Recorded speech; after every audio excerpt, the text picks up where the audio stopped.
Hey everyone, what's going on? So we're going to have two videos that we want to go over with push-up form and making push-ups more or less difficult. So in this video we're going to talk about a few form cues that you need to be really aware of as you're doing any sort of a push-up variant during this program.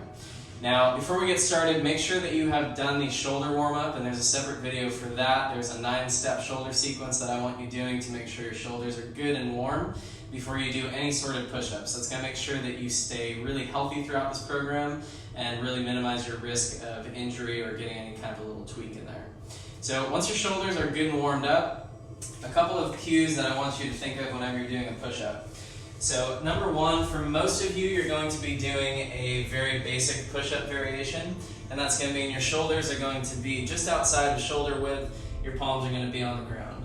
Now, when you're doing a push-up, the first thing that you need to know is your elbows should be tucked at your side. So I don't want your elbows flared out like this. I want them tucked back at your side. That's going to really protect the health of your shoulders. So make sure that you're always focused on that.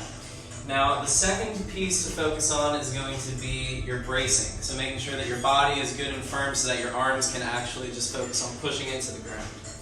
So, two things to think about there. Number one, make sure that your abs are tight. Imagine that someone's about to punch you and your stomach would firm up. That's how you want to feel while you're doing a push-up. So that way your body is staying nice and stable, and it's just your arms doing all the work. The other piece to focus on is I'm going to have you watch what I do with my hips here. Your hips need to be tucked underneath. You don't want your back to be arched as you're doing a push-up because that's going to put your back at risk. So instead of being here, you're going to make sure that you have your glutes contracted, have your hips tucked underneath. My core is tight. Now I'm going to go down. My elbows are tucked back. I'm going to go back up. And you can see that way my body is extremely stable, and I'm able to focus on really pushing through my arms more. Now the final piece to be aware of here is the range of motion. So a lot of people tend to kind of cut their push-ups short, and that's going to really minimize what you can get out of the movement.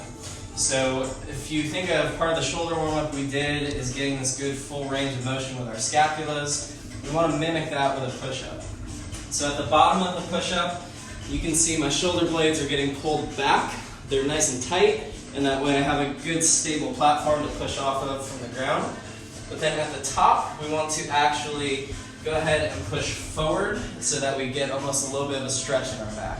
And this is going to make sure that we're getting a full range of motion out of our arms, out of our chest, and just getting better mobility in our scapulas. So, good pulled back at the bottom, good full range of motion at the top.